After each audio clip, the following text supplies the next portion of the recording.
अरे बासाहा बुढ़ैले काहे करेलू सवारी रउआ करेलू सवारी रउआ कीन देहिना। अरे बासाहा बुढ़ैले काहे करेलू सवारी काहे करेलू सवारी रउआ कीन देहिना रउआ कीन देहिना।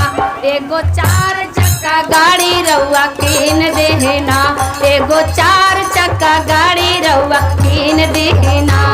रे बासाहा बुढ़ैले काहे करेलू सवारी काहे करेलू सवारी रउआ कीन देहि रउआ कीन देहिना।